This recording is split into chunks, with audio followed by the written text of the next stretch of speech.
Bonjour et bienvenue au rendez-vous de Sylvie. Aujourd'hui, nous allons parler du sujet de la peur. Alors, je reçois une thérapeute, auteure, animatrice, conférencière et nous allons vraiment aborder ce sujet-là parce que qui, de nos jours, n'est pas aux prises avec la peur, soit la peur du jugement, la peur de se sentir rejeté, la peur de ne pas être aimé, de ne pas être à la hauteur. Il existe tellement de peurs. Alors, nous allons voir avec l'invité d'aujourd'hui, voir comment reprendre notre propre pouvoir et nous sentir mieux avec nous-mêmes. Alors, je vous la présente avec plaisir. Nathalie Jean, bonjour. Bonjour Sylvie. Alors, merci beaucoup d'avoir accepté mon invitation. Ça me fait vraiment plaisir. Oui, parce que c'est un sujet là, que pour moi, la peur... Écoute, j'ai été aux prises avec ça dans ma vie. Je le suis encore occasionnellement ou, bon, ça dépend des jours. On a toujours une peur qu'on peut ressentir. Et je sais que je ne suis pas la seule. Et toi aussi, tu as connu énormément de peur dans ta vie. Et tu en as fait même une carrière, comme tu dis souvent. Oui. Alors, j'aimerais ça que tu puisses nous parler tout d'abord de ça. Puis, parce que j'aimerais ça, après ça, qu'on aborde justement comment on peut faire en sorte d'avoir beaucoup moins peur, de travailler sur soi. Bien, tout d'abord, la peur est une conséquence et non pas, on dit souvent que la peur est quand on parle de peur phobique, la peur n'est pas le problème, c'est une conséquence à un problème. Toujours, évidemment, lorsqu'on parle de peur phobique. Donc, c'est une conséquence à quelque chose que j'ai eu de la difficulté à vivre mes émotions. Donc, pour moi, la source des peurs, c'est les émotions. Comment je les vis, mes émotions? Il y a des gens qui vont vivre leurs émotions en les contrôlant. Donc, comme conséquence, ils vont avoir des tensions, des douleurs, des dépendances. Il y en a d'autres qui vont dévaloriser leurs émotions. Et donc, la conséquence, eh bien, c'est des pertes d'énergie, des dépressions. Et il y a des gens qui vont comme ignorer, renier, banaliser ce qu'ils ressentent. C'est alors qu'on va développer des peurs phobiques, des peurs qui sont plus handicapantes, avec des malaises physiques. Alors, pour moi, la peur, eh bien, c'est un défi. Donc, quand on a une peur dans notre vie, c'est comme si c'est un messager qui frappe à notre porte et qui nous dit « Alors, voici ton défi. » On peut, si on veut, on a le choix de rien faire avec notre peur, mais on va passer malheureusement notre vie avec elle et en vieillissant, notre peur va augmenter. Alors, il y a des gens qui me rencontrent et qui me disent « Comment se fait-il, Nathalie, que lorsque j'avais 20 ans, ma peur d'être jugée ou ma peur de ne pas être à la hauteur, il me semble que maintenant, je suis rendue beaucoup plus vulnérable à cette peur-là. » Et c'est normal parce que la peur grossit, ne diminue pas. Est-ce que c'est parce que, dans le fond, elle grossit dans le sens que on fait en sorte qu'elle grossisse? Est-ce qu'on adopte des comportements, une attitude pour qu'elle grossisse? Eh bien, premièrement, en ne s'en occupant pas, on l'a mis de côté. Et aussi, bien, en vieillissant, on devient plus vulnérable. C'est normal que quand j'ai 20 ans et quand j'en ai 50, 60, 70 ans, je me sens plus vulnérable. Donc, la peur va grossir, évidemment. OK, parce qu'il y a des moyens quand même d'éviter ça. Oui. Bon, parce que derrière ça, il se cache des choses. Oui. Tu sais, toi étant animatrice, il m'arrive occasionnellement donc d'écouter ton émission radiophonique. Et puis, tu as parlé de honte déjà, en tout cas à plus d'une reprise. La honte qui se cache derrière la peur, est-ce que ça se peut? C'est que les vraies peurs des peurs phobiques ne sont pas les endroits anxiogènes. Donc, tout le monde connaît à peu près tous la thérapie cognitive. Le but n'est pas de dire que la thérapie cognitive n'est pas bonne, mais pour moi, c'est pas avec elle qu'on va se libérer d'une peur phobique. Parce que, pour ceux qui ne le savent pas, la thérapie cognitive, c'est du in vivo. Je prends, exemple, la peur du pont, puis je m'en vais passer le pont. C'est sûr qu'à force d'y aller, la peur va diminuer. Mais la peur n'est pas comprise pour autant. Le message, comme je vous disais tout à l'heure, la peur est un messager. Et moi, ça m'a pris 20 ans parce que j'ai fait une carrière pendant 28 ans dans les peurs et j'étais très mal en point parce que je suis allée au bout des peurs. Donc, ça veut dire quoi? Ça veut dire qu'il me restait juste à mourir. J'étais en train de mourir. Donc, ça va très loin. Alors, donc pendant 28 ans, j'ai souffert de peur phobique. Et ensuite, je m'en suis sortie, je m'en suis libérée, j'ai fait des études et tout ça. Donc, ça fait presque 25 ans que je pratique en thérapie, que j'aide les gens à s'en libérer. Et j'ai développé la symbolique de la peur.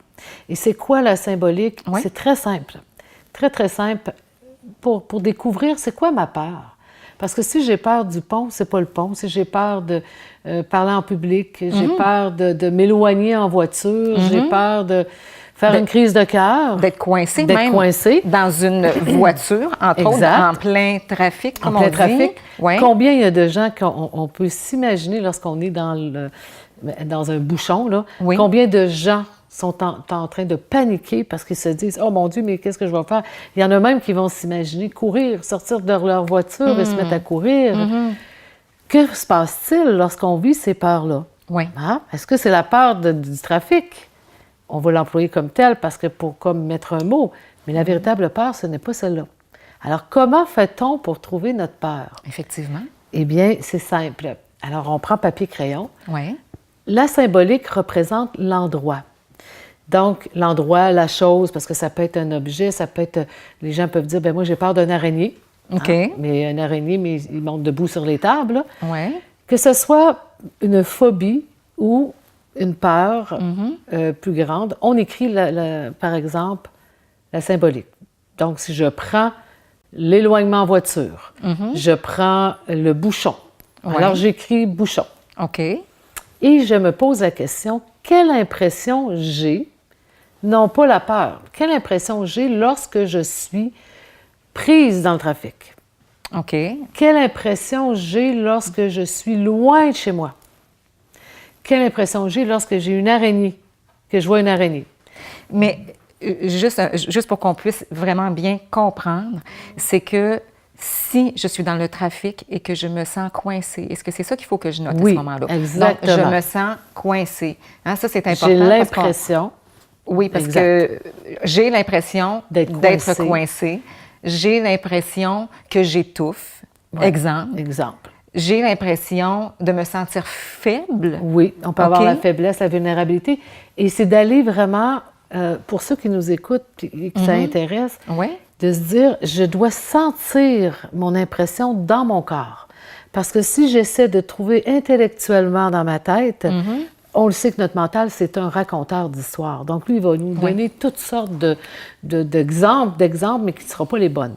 Si je dis comment je me sens, quelle impression j'ai, comment je me sens lorsque je me retrouve dans le trafic, ou loin de chez moi, peu importe, avec l'araignée, eh bien, je vais sentir dans mon corps. Bien, j'ai l'impression que je perds le contrôle, que je suis comme un enfant, que je suis comme, admettons, face à l'araignée, bien, que c'est, qu'elle va m'attaquer.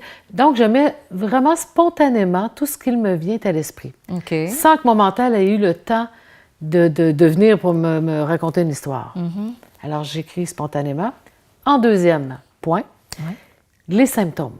Quels sont les symptômes que j'ai qui sont attachés à ma peur? La personne, on reprend l'exemple du bouchon, de l'éloignement, peu importe. Et là, elle dit, bien, j'ai des palpitations. Ensuite, de l'étourdissement. On connaît plein de symptômes, des chaleurs, des étouffements. Elle écrit ces symptômes et elle reprend encore quelle impression j'ai lorsque j'ai ces symptômes-là. Il faut faire attention, c'est pas de la peur, on le sait, la personne a peur. Mais c'est toujours d'y aller avec l'impression au niveau du corps et des sentiments. Quand j'ai les symptômes de palpitation, quelle impression j'ai? Bien, la personne peut dire, bien, j'ai l'impression que je vais mourir d'une crise de cœur. J'ai l'impression que je suis faible, que je vais perdre le contrôle de moi. Est-ce qu'on peut dire même, j'ai l'impression que je ne suis pas comme les autres, que je suis à part que je suis la seule au monde ou presque... Tu sais, parce que, je veux dire, une personne qui vit une peur, souvent, va se sentir à part de tout le monde, parce que tout le monde ne veut pas nécessairement laisser paraître sa peur. C'est pas quelque chose, on se sent pas bien à avouer ça aux gens, là.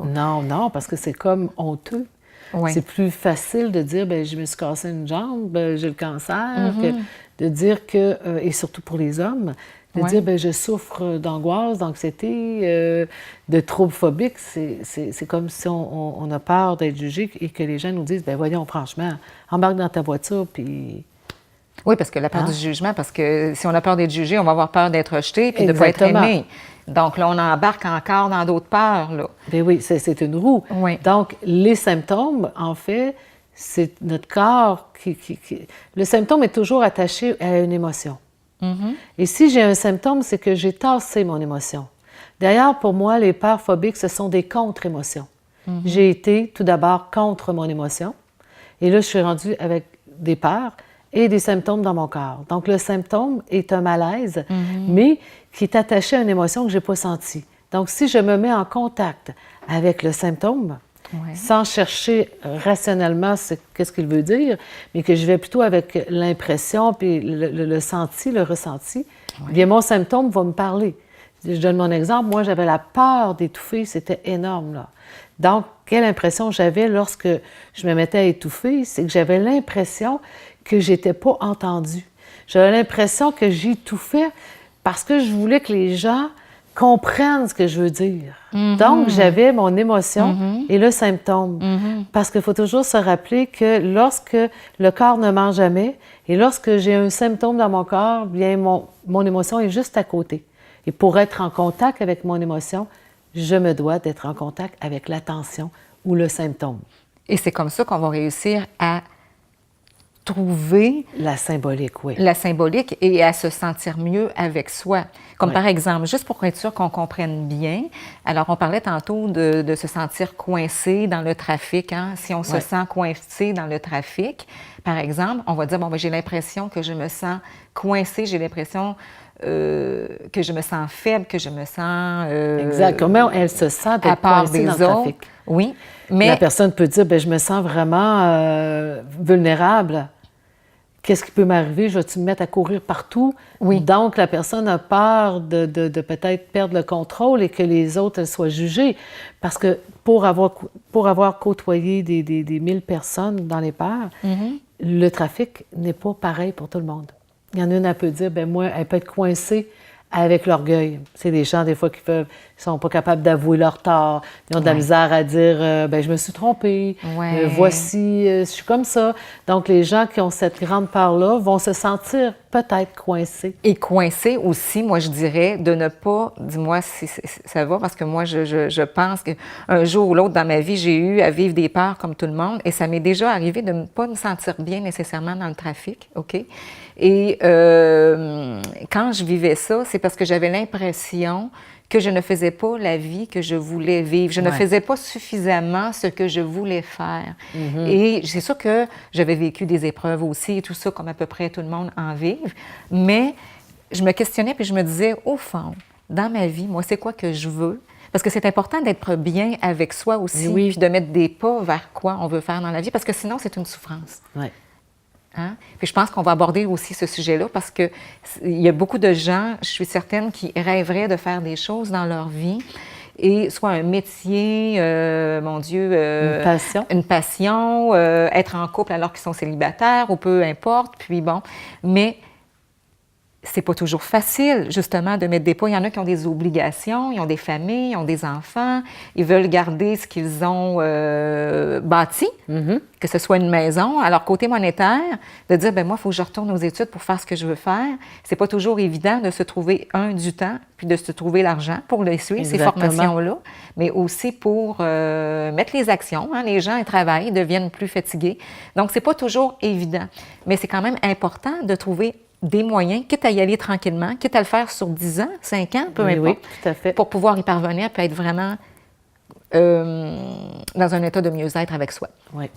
Et si on reprend la symbolique, parce qu'au tout début, on a le symbole, donc la symbolique qui est la situation, qui est l'impression. Ensuite, on a les symptômes qui vont nous amener à toucher à l'émotion. Et le 3S, que moi j'appelle, parce que c'est symptôme, symbolique, symbolique, symptôme, et la source qui va nous amener le message de la peur, eh bien, la source, il faut se trouver le pourquoi. Pourquoi, exemple, j'ai peur de... Pourquoi que je me mets cette pression-là? Pourquoi que je veux tant que les autres m'écoutent? Et là, je vais dire, bien, pour être aimé. Pourquoi que je veux absolument faire mon travail là, et que je m'empêche? Pourquoi je m'empêche de faire ce que j'aime? Ah, par peur de ben, peut-être que j'ai peur de ne pas réussir, par peur de ressentir la difficulté. Et Peur à ce de moment, déplaire. peur de déplaire, il y a un paquet de peurs. Et à ce moment-là, le pourquoi et aussi la pression que je me mets, et je vais avoir accès à ma véritable peur. Donc, au début, on est parti, par exemple, avec la peur de l'autoroute, la peur d'être pris dans le trafic, la peur de l'étouffement, peu importe. Et là, on a la véritable peur. Parce que si je travaille sur travailler sur la peur symbolique, ça donne rien. Parce que ma véritable peur est en arrière. Et je ne peux pas avoir de véritable progrès si je n'ai pas travaillé. Tout d'abord, je ne vais pas travailler en arrière sur ma peur, par exemple, de ne pas être aimé, de décevoir, d'être rejeté. Bon, ce sont tous des vraies peurs qui vont se traduire par des peurs phobiques. Alors là, dans la peur, on peut avoir la peur de ne pas réussir aussi, parce que tu as mentionné ça, et ça, je trouve que c'est un point important, parce que ce soit un examen, que ce soit un but, un objectif dans notre vie, c'est pas toujours évident.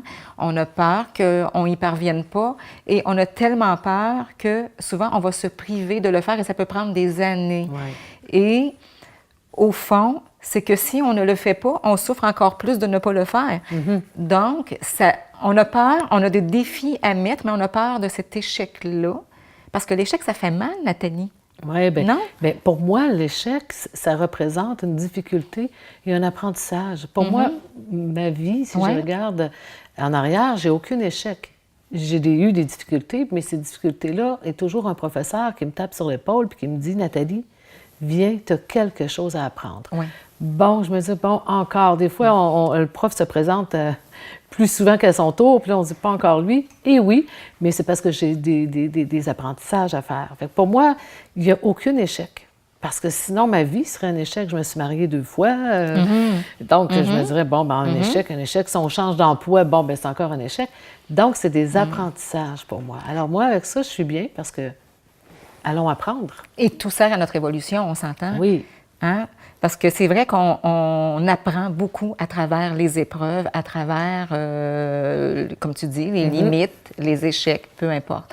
Et ça, c'est très important parce que moi, je te dirais, quand il arrive quelque chose dans ma vie, je suis portée à regarder le positif dans la chose, même si c'est pas facile. Ouais. Si, exemple, je vis une épreuve, je peux la pleurer, mon épreuve. Il n'y a pas de honte à pleurer. Puis, non, pas du tout. Hein, parce qu'on souffre. Hein? On n'est pas bien dans cette épreuve-là. Toutefois, c'est de se relever, de mettre des actions pour dire qu'est-ce que je peux faire avec ça. Puis, comme tu dis, qu'est-ce que j'ai appris dans ça, dans cette épreuve-là. Puis, il y en a qui vont dire, ouais, mais il y en a qui passent au feu. Moi-même, j'ai déjà vécu un peu ça, là. C'est pas la maison qui a passé au complet, mais on a eu quand même un début d'incendie. Et je vous dirais qu'à travers ça, je me suis dit, bon, ben regarde, cette vie, le grand ménage va être fait. Hein? Exact. Bon, le grand ménage va être fait, c'est tout, dans la maison. C'est sûr que je l'ai pleuré sur le coup, mais après ça va être fait, ça va être fait. Puis, je veux dire, ça va me permettre de faire du ménage, de changer un peu la déco, puis tout ça. Ça fait plusieurs années de ça. Mais ce que je veux dire, c'est que c'est de tenter toujours de regarder qu'est-ce qu'on peut faire avec ça, effectivement. Mais comment, Nathalie, aussi, on peut-tu se donner de l'aide aussi pour reprendre notre pouvoir?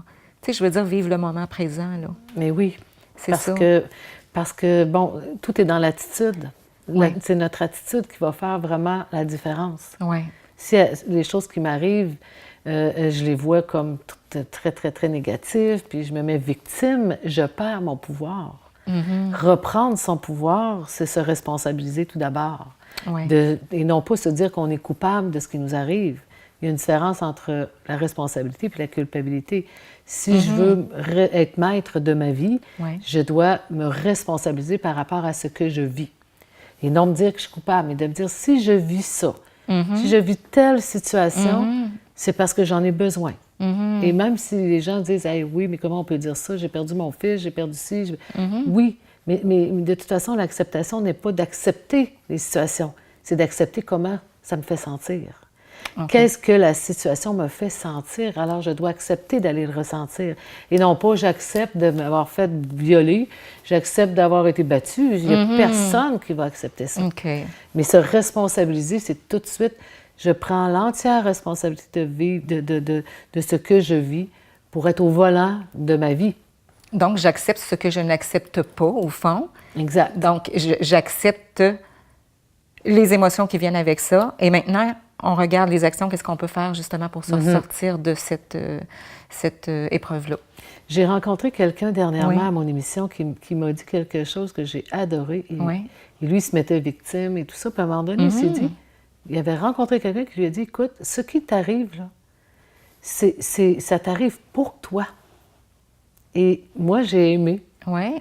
Ça donne un peu plus de comment on dirait, de conscience, mais un peu plus que de dire, ben, hey, wow, j'ai vécu telle chose, mais c'est pour moi que ça m'est arrivé, pour mon évolution. Pour mon Donc, évolution, oui. ça fait comme moins, ben, hey, c'est pas drôle, hein, t'as envie des choses.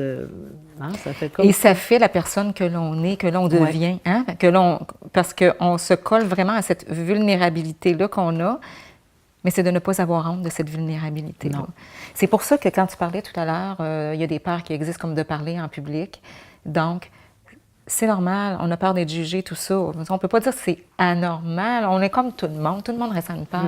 Mais la seule chose, c'est important de ne pas focusser sur ça, sur cette vulnérabilité-là, mais plutôt dans le sens que ce que je veux dire, c'est de l'accepter. Tu parles d'acceptation, puis de dire, ben regarde, ils me prendront comme je suis, hein, avec mes forces, avec mes limites, puis ça va prouver que je suis une personne qui est humaine. Oui, et d'ailleurs, en passant, tous les gens là, qui ont des peurs, peu importe lesquelles, la peur que l'on a, c'est notre plus grande force. Donc, moi, tous les gens qui ont eu des phobies sociales, ce sont tous des personnes qui sont faites pour être sur des scènes, pour parler en public, ce sont des leaders. Mais avant d'avoir accès à leur grand talent, ils doivent faire face à ce qu'ils craignent, la peur du jugement, etc. Et c'est pas rare de voir des grands comédiens, des grands humoristes avoir peur sur scène, mais ils ne disent pas nécessairement tout. Mais ils ont cette peur-là. Ils vont la travailler, puis après, ils deviennent des très grands verbomoteurs. Là. Oui. Puis Nathalie, là, on parle de tout ça. Puis il y a quelque chose qui me vient en tête, parce qu'il y a aussi, pour avoir le sentiment d'être bien avec soi, c'est de faire tout ça, ces belles choses-là, tous ces beaux conseils-là que tu nous donnes, ces belles explications-là. Mais aussi, tu es d'accord avec moi sûrement d'avoir beaucoup de gratitude et d'être toujours dans un état c'est ça, de remerciement par rapport à la vie, et aussi de voir le côté positif chez les gens. Le côté positif en soi, mais de ne pas s'auto-saboter, se critiquer, se dénigrer, mais plutôt regarder nos forces, regarder même nos limites, mais de les accepter, mais aussi de regarder notre beau côté. Il y a des gens, c'est parce que moi, je pense à des choses. Là. Il y a des gens qui vont souvent, de par leur apparence, s'habiller de telle manière, de ne pas être eux-mêmes, OK, pour être comme les autres. OK, puis on a des ados, là, on a des jeunes, là, on a des ados là, qui veulent beaucoup ressembler aux autres ados, mais il y en a aussi qui prennent leur place, hein, on le voit, dans leur attitude, dans leur comportement. Et puis moi, j'aime ça. L'adolescent qui prend sa place dès le départ, puis qui dit, bien, regarde, moi, j'aime ça, genre... mettre les cheveux mauves. Bon, par exemple. Qu'est-ce que tu en penses, toi? Bien, moi aussi, en fait, c'est il garde son authenticité. Même si, puis il va prendre même, c'est d'être fidèle à soi. Ils prennent le risque aussi de décevoir, d'être jugé et tout ça. Oui. Mais si, mettons, le jeune, lui, il aime ça comme ça, ben c'est bravo. Parce que on apprend, les jeunes, de toute façon, on nous montre beaucoup de choses là-dessus, d'être fidèle à soi pour en venir à être authentique. Donc, et les jeunes, de plus en plus, le font. Donc, l'adulte, on a avantage à l'être et pour être bien avec soi. Ouais. Justement. Ah, c'est tellement, tellement important. Puis aussi, donc, quand on voit quelqu'un, d'être porté, puis on peut s'habituer à faire ça. Ça vient, ça. S'habituer à dire à quelqu'un, j'aime telle chose que tu portes aujourd'hui. Parce que ça, tout d'abord, ça dépend de moi, mon interprétation que j'en fais de ce que la personne porte. Mais si moi, j'aime ça, c'est important aussi, moi, je pense, ça se peut-tu, de lui dire, parce que moi, je suis portée souvent à dire aux autres ce que j'aime, là, et non ce que j'aime pas, mais plus que ce que j'aime. Mais si j'aime pas quelque chose, bien là, je vais prendre la personne à part, puis je vais m'asseoir avec elle pour pouvoir discuter. Ouais. Oui, bien, la gratitude, on l'enseigne de plus en plus maintenant, aujourd'hui. Mais fait partie de la santé. Les gens qui reçoivent beaucoup, c'est des gens qui sont constamment dans la gratitude. Et de toute façon, il y a Jacqueline Aldana, qui est une anglophone, évidemment, et qui, elle, a écrit le livre Le miracle, Vivre sa vie, je ne sais plus trop le titre, là, bref. Et son conjoint était en train de mourir. Donc, il restait vraiment quelques semaines à vivre. Et lui a décidé que tant qu'à y être, sur son lit de mort, il allait remercier son corps. Toutes les parties de son corps qui étaient en vie et qui fonctionnaient. Puis il s'est mis à faire ça de ses journées, à être dans la gratitude pour ci, pour ça. Et ça date de 20 ans de ça, parce que le monsieur, il est vivant. J'en ai des frissons. Il est vivant. Et aujourd'hui, ce couple-là, Jacqueline Aldana et son conjoint, enseignent avec la gratitude le miracle en 15 minutes. C'est ça le titre. C'est un livre que j'ai adoré et qui explique vraiment des choses toutes simples qui ont toujours existé et qu'on oublie que d'apprécier fait augmenter nos vibrations. Et c'est mathématique, c'est pas ésotérique, c'est mathématique. Plus je vais dire « Hey, wow, merci, c'est comme si plus je vais dire des compliments à ma voisine, à un moment donné, elle va m'arriver avec un gâteau, elle va vouloir me faire plaisir. Exactement. Eh bien, plus je vais le faire face à la vie, la vie va vouloir m'en donner. Et à l'inverse, si je dis « Ah, c'est de la merde, ah, ça c'est ci, ça c'est ça », eh bien, je descends, encore une fois, mes vibrations et je vais attirer du bas. C'est mathématique. D'où l'importance. D'où l'importance d'être dans la gratitude, parce que c'est très, très, très... Notre cerveau est très puissant. Et dernièrement, j'ai marché sur le feu. C'était... Écoute, j'aurais jamais pensé que, premièrement, j'ai jamais pensé à ça, mais ça m'a été offert par défi. Puisque je suis animatrice à la radio, il y a un homme, l'homme qui marche sur le feu, Jean-Pierre Baudouin, qui me dit « Nathalie, écoute, je te lance un défi. Tu viens à ma soirée pour marcher sur le feu et ensuite, je vais aller à ton émission de radio et tu vas pouvoir en parler. » Alors, je dis « Bien, pas de problème. » Il me donne 2 billets, j'invite mon conjoint et c'était ici au Lac-Beauport. Et rendu là-bas, il ne fallait pas avoir de vernis à ongles. J'avais du vernis, en tout cas. Ah oui, pour quelle raison? Ah, bien le vernis, ben oui, c'est vrai. De chaleur. Ben oui, c'est sûr. Et j'avais même pas de... Je m'étais mis des jeans très serrés, donc je ne pouvais pas rouler mes jeans. Et là, j'arrive là-bas. Et là, je me dis, non, moi, je veux le faire. Alors, il y avait quelqu'un que je connaissais qui me prêtait, elle avait des culottes de jogging dans son auto. Elle me prête ses culottes, mais juste avant, il faut casser une flèche avec notre cou, avec notre gorge. Donc, on applique la flèche dans le cou, mais tout ça, je vous explique tout ça pourquoi. Eh bien, tout le long, ça dure 7 heures. Tout le long, le gars, il explique, vous devez toujours vous dire que vous allez réussir. Vous allez réussir. Vous le visualisez, vous l'imaginez. Il y a une différence entre la visualisation et l'imagination. C'est que l'imagination, je me sens marcher sur le feu, ou la visualisation, je me vois marcher sur le feu. Donc, tout le long, il nous fait sauter, il nous fait mettre la power pose, on se tient debout, on réussit, on est bon, on est capable. On fait ça, bref, pendant 7 heures de temps. Et là, on sort dehors, et il y a 2 gros feux d'allumés avec de la braise, évidemment. Moi, je roule, j'ai les culottes de jogging à la fille que je connais, je roule mes culottes. Je dis à Jean-Pierre, est-ce que je peux? J'ai du vernis. Il me regarde. Tu es très bien capable, toi, de marcher sur le feu. Alors, et Nathalie? Je dis, pas de problème, je le fais. Rendu, quand c'est à mon tour, il rajoute de la pelletée de braise. Et là, je me dis, oh là là, c'est à 1200 degrés. Oui. Et là, je regarde, parce que lui, il est là devant chaque participant. On est environ 80 ou 100 personnes. Fait que lui, il dit, OK, il les regarde. S'il sent que tu n'es pas prêt, il va te faire des choses ou il va te le dire. Moi, je dis, est-ce que tu sens que je suis prêt? Il dit, oh mon Dieu, oui. Et j'ai marché sur le feu, j'ai quasiment volé. J'ai rien senti, à part comme si je marchais sur des marshmallows, de la guimauve. Aucune brûlure, aucun rien, puis comme on dit dans l'expression québécoise, je pétais le feu. Je n'ai pas dormi de la nuit tellement j'étais sur un rail. Et il y a des gens qui se sont brûlés. Parce qu'ils ont douté. Alors, qu'est-ce que ça veut dire? Et c'est pas truqué, c'est vraiment... Lui, il a fait des formations beaucoup avec Anthony, mais Tony Robbins. Il a fait des formations avec le grand maître spirituel de Tony Robbins qui l'a enseigné pour le feu. C'est des fires, comme là, moi, je suis rendue, il appelle ça une firewalker. Donc, c'est wow! Je comprends. Alors, comment on peut expliquer ça? C'est simple. C'est que moi, pendant tout le long, moi, je me suis dit, moi, là, Nathalie, je m'en vais là, je marche sur le feu, et j'ai donné l'ordre à mon cerveau de protéger mes pieds, que non, ça ne brûlerait pas. Et c'est ce que ça a fait. Et je vous dis, tout le monde peut le faire. C'est de le mettre ici. C'est de le mettre là. Exemple, tantôt, on parlait de public. Est-ce que tu pourrais nous donner un exemple? Je ne sais pas s'il y en a un qui te vient en tête, mais quelqu'un qui s'en va sur une scène, parce que ça, il y a plusieurs personnes qui m'ont déjà parlé de ça. Même moi, même toi, on a et on aura affaire à justement parler de plus en plus en public.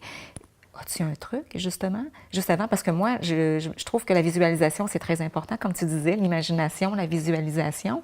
Mais à part l'imagination, la visualisation, vivre... Ben moi, en tout cas, moi, ce que je fais, là, c'est que je me sens totalement dans l'amour, puis je me dis, bien, je fais ça pour moi, mais je fais ça pour les autres aussi. Je me base sur le sentiment de qu'est-ce que je veux que les personnes ressentent. Le bonheur, de mon pourquoi. Ouais. Eh bien, il y a une chose que je n'ai pas dite. Oui. Avant de marcher sur le feu, il nous fait faire des pratiques avec la flèche. Que Oui. j'ai cassé la flèche avec mon cou, là, sans toucher. Là. Oui. Il nous dit, juste avant, vous devez accueillir la peur. Alors moi, la peur est venue. La peur est venue. Bien, on a des petites chiennes. Eh oui, elles sont toutes mignonnes. Oui. La peur est venue plus pour la flèche que pour le feu. Donc, il nous fait prendre conscience, observer tout le monde. Avant de frapper, de casser votre flèche, qu'est-ce qui vous vient? Alors là, il nous vient, le mental vient. OK, viens ici. Là, c'est le naturel et la beauté de la chose. Bien oui, il n'y a rien de parfait, comme vous voyez, et on va continuer l'émission parce qu'on a un beau technicien derrière la caméra qui va s'occuper de nos petites chiennes si toutefois il y a quelque chose. Donc, il nous dit observer. Alors moi, j'ai observé avec la flèche la peur qui m'est montée.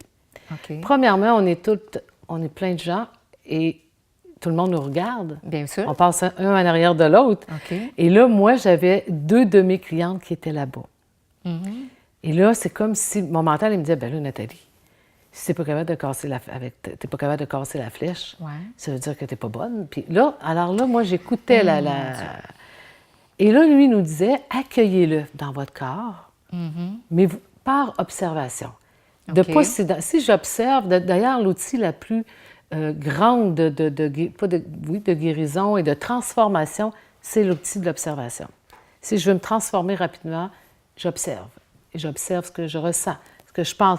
Parce qu'à ce moment-là, je ne m'identifie pas à mon mental. Donc, moi, j'observais. Hey, là, ça me disait, ben, voyons, tu ne seras pas capable, Et je l'ai fait. Parce que je ne me suis pas identifiée. La même affaire pour le feu. Le feu, j'ai eu 100 fois moins peur. Ah oui? Oui. Juste le fait d'avoir fait ça avant? C'est quoi? C'est quoi? Je ne le sais pas. Le feu me faisait moins peur parce que la gorge, pour moi, c'était quelque chose de... Moi, j'ai été dans mes phobies, dans mes peurs, j'ai tout fait. Alors là, on met la flèche là, puis la flèche est grosse, c'est une longue flèche, là, avec le bout ici, là, fait que ça m'a ramené dans une mémoire ancienne. Donc, pour moi, j'ai trouvé ça plus difficile, puis il faut vraiment donner un bon coup avec la gorge. Là, les peurs m'ont venu, je vais-tu me mettre à étouffer? Alors, c'est pour ça que c'est la raison pour laquelle c'était plus difficile avec la flèche. Puis le feu, bien, la peur est venue, évidemment. Il n'y a pas personne qui va dire que j'ai fait ça sans peur. Mais c'était beaucoup plus léger et c'était différent. Et la peur me disait, bon, ben regarde, Nathalie, ça n'a pas de bon sens. Qu'est-ce que tu fais là? Voyons, mais que tu dises ça au monde, puis là, tu vas te ramasser au grand brûlé. Puis c'était toutes sortes d'affaires comme ça, là, le jugement. Et là, j'ai fait en joke, j'ai dit, bon, ben on se revoit tout le monde, on se revoit tout au grand brûlé. Tantôt. Moi, je ça a dédramatisé. J'ai tout dédramatisé. Le monde a parti à rire. Là, ben on prend l'autobus, puis on redescend au grand brûlé. Et tout ça parce que, en fait, c'était ça, moi, qui me venait. C'était voyons, Nathalie, le monde va dire, t'es-tu folle? Toi, comment ça, t'es allée marcher tes pieds brûlés? Donc, le truc, c'est d'observer les gens. Mettons que la personne doit passer sur une scène. Oui. Bon, là, sa tête lui dit, d'un coup, qu'est-ce que tu vas faire si tu te trompes? Puis d'un coup, ci, puis d'un coup, ça, tu sais. Alors, on observe ça, mais on se désidentifie en l'observant, donc ça a moins d'impact. Moins d'impact, puis on y va avec qui qui est l'on là. est, notre vraie personne. Ben, ils riront de de moi. pas Je me cacher brûlerai. qui on est. Je ne serais pas capable de casser la flèche. Ben, je bégayerai. Et là, c'est ça la beauté de la Hey, chose. la performance, la perfection, peux-tu voir jusqu'à quel point ça peut faire en sorte Ben, la comparaison? effectivement. La comparaison, La l'autosabotage, se taper dessus, de se critiquer, de se juger. C'est ça, c'est pour ça qu'il ne faut pas entrer dans ça, effectivement. Et comment on se sort de ce cercle de performance-là? Ouais. Il y en a une façon, C'est laquelle? la simplicité. Juste à côté de la performance, puis la performance, c'est de l'orgueil, beaucoup, c'est je développe la simplicité d'un enfant. Je suis simple comme un enfant. C'est une des très grandes lois de l'univers, une des 13 clés qu'on appelle les clés, les lois. Et c'est pas moi qui les ai inventées, ils existent depuis que la Terre existe. Ouais. Je suis simple comme un enfant. Elle va amener la joie de vivre, va amener la liberté, va amener la positivisme. Ouais. Mais je ne peux pas dire, je travaille la deuxième, la quatrième, la première. C'est elle qui fait tout tomber. Dire, ben, je suis simple. Donc, si je suis simple, je vais simplifier, je vais dédramatiser, je vais arrêter de me compliquer la vie, je vais accepter que je me trompe, je vais rire de moi surtout, je ne me prendrai pas au sérieux. Et je vais apprendre de mes erreurs et non pas me taper dessus. Alors moi, je me dis souvent, que ferait un enfant dans cette situation-là, Nathalie?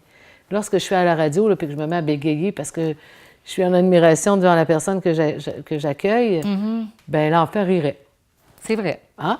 Il trouverait ça drôle. Oui. Il ne commencerait pas à dire, oh mon Dieu, quel mot j'ai dit. Mais oui. Hein? Puis on ne verra jamais un enfant se lever le matin et dire, maman, c'est pas fait pour moi. Hier, je me suis pété le front 2 fois Ouais. parce que c'est dur pour moi apprendre à marcher, fait que c'est pas fait pour moi. Il va recommencer, C'est vrai. puis il va recommencer. Donc, la simplicité, c'est elle qui défait Donc, la le cercle de simplicité, la performance. on pourrait dire que c'est l'authenticité. Oui. Hein? D'être authentique, simplifier les choses, rire de soi. Rire de Pour ça. moi, guérir de ses peurs, bien, il faut en rire. Puis, en parlant de guérir de ses peurs, Nathalie, tu as écrit des livres. Oui. Tu es en train d'en écrire un J'ai autre un troisième pour en les route. enfants, à part de ça. Alors, ça va être vraiment intéressant. C'est des livres qui sont vraiment très intéressants par rapport à la peur, là, parce que tu parles de guérir de ses peurs. On a guérir de ses peurs ici. 12 étapes pour vaincre l'agoraphobie, l'anxiété et les peurs. Oui. Et ils sont en vente justement aux Les éditions Le Dauphin best-sellers, Blanc. Hein? celui-là. Au Dauphin Blanc et Au dans Dauphin toutes les Blanc. librairies, de toute façon. Dans toutes les librairies et les bibliothèques également. Même sur Internet. Oui. Hein? Et puis, il y a aussi guérir de soi. C'est marqué ici, s'affranchir de la dépendance, de la honte, de la culpabilité et des troubles de la personnalité. Oui. Donc, dans ce livre, eh bien, c'est tout, en fait, guérir de soi. Ouais. Guérir de moi, de qu'est-ce que j'ai appris, mais qui n'est pas tout à fait exact. Guérir de mes pensées, de mes mensonges, Oui. qui a créé en moi différentes sortes de personnalités. Parce Oui. que c'est toutes les sortes de personnalités là-dedans que je parle. Donc, si, exemple, j'ai comme interprété que j'étais pas bonne, donc je peux développer le perfectionnisme. Si j'ai interprété que je valais rien, donc je développe la personnalité limite avec le rejet. Donc, je parle de différentes sortes de personnalités. Et comment, en fait, s'en libérer et Comment s'en oser libérer? être soi-même. Comment s'en libérer? C'est tout drôle parce que là, on entend le chat. On a un chat également. Oui. Puis là, il était en train de faire ses griffes. C'est tellement oui, drôle. c'est la première fois que je tellement vois drôle. ça. Ils ne l'ont pas vu. Peut-être qu'il y en a qui diraient, mon Dieu, j'aimerais ça le voir. Je ne sais pas si Guy peut nous le montrer après. Là. Ah, mais c'est la première fois que peut-être? je vois un truc comme ça pour faire des griffes. Peut-être que Guy, tu pourrais nous le montrer, parce que les gens vont dire, c'est qui ce chat-là, ce petit minou-là? Alors, Angelo, peux-tu l'amener, Guy? On le présente Angelo. Ben oui, on va le présenter. Angelo, peut-être l'amener ici. Hein, Angelo, viens nous voir, mon beau chéri. Hein? Bon, il m'a tu donné faisais des partie- billes tantôt. Ben oui, tu faisais partie. Oh, on l'a pas vu longtemps, un Non, petit peu. je dis, moi, c'est pas oui. fait pour moi, la télé. Alors, c'est ça, là, un beau petit minou qui, là, il est très actif présentement. Alors, Nathalie, écoute, là, je suis tellement contente que tu sois venue aujourd'hui puis qu'on puisse décortiquer ensemble, justement, la peur, le sujet de la peur, parce que Oui. tout le monde, je pense, est aux prises avec ça. Là. Écoute, Je veux c'est dire, par millions de gens qui souffrent de peur phobique, là. Exactement. Puis c'est important aussi, on parlait tantôt également, parce qu'il y a quelque chose qui me vient encore, des gens, tu parlais à un moment donné de traverser le pont, des choses Ouais. comme ça. Donc c'est important également de faire tout ce que tu nous as dit, ces bons conseils-là, mais d'également de y aller tranquillement, avancer sur le pont et d'y aller. Donc, toujours, hein, y aller progressivement. C'est que lorsque la personne va confronter sa peur physique, Oui, elle va avoir travaillé avec la symbolique, comme on a oui, expliqué tout comme à on a l'heure. expliqué. Et de savoir, comme par exemple le pont, Oui. eh bien, j'ai eu une cliente qui avait la peur du pont et elle me disait, bien, j'ai l'impression que je ne peux pas m'accoter sur le pont. Et que je ne peux pas m'accoter me fait paniquer. OK. Et elle avait des symptômes, évidemment, d'étourdissement, etc. OK. Et les symptômes la faisaient sentir vulnérable. OK. Et le pourquoi, eh bien, c'est qu'elle venait de se séparer. Et c'était une femme forte qui voulait toujours être à la hauteur. Oui. Donc, elle ne se donnait pas la permission de demander de l'aide et de s'accoter sur quelqu'un. Alors, le pont représentait que... vraiment, effectivement. On voit que la peur, c'est un messager qui vient dire « Hey, accote-toi, donne-toi cette permission-là. » Mais pourquoi elle ne voulait pas? Pour qu'elle passe comme quelqu'un de vulnérable. Ben, voyons donc, elle est donc bien faible, elle. Exact. Elle vient de divorcer, il y en a plein qui divorcent. Alors, D'où l'importance de mettre des mots. Oui. De mettre des mots, comme tu le dis si bien, pour pouvoir justement voir le lien dans notre propre vie, pour pouvoir justement Exactement. avoir accès à Et- plus de pouvoir. Et lorsque la personne a passé le pont, en sachant qu'elle ne se donnait pas la permission, juste le simple fait d'aller ressentir qu'elle est coincée avec le regard des autres et de s'avouer qu'elle avait peur de ça, puis d'oser le demander, elle a passé le pont sans aucun symptôme. Elle s'est connectée avec elle-même, Exact. avec qui elle est, puis avec cette authenticité-là, cette vulnérabilité-là, mais authentique, hein? Oui, Ah, exactement. d'où l'importance de l'authenticité. Hey, merci beaucoup, Nathalie, Ça me encore fait une super fois. plaisir, Ah, Sylvie. tellement, et je sens que les gens vont être beaucoup plus en paix. Ils vont pouvoir regarder la vidéo et la regarder de nouveau s'ils le désirent, parce que c'est vraiment, tu as touché vraiment des points très importants. Merci infiniment. Ben, ça me fait plaisir. Et merci également à vous et merci d'être à l'écoute de l'émission. Hein. C'est toujours un plaisir pour moi de me retrouver avec vous pour les rendez-vous de Sylvie. Merci, à bientôt.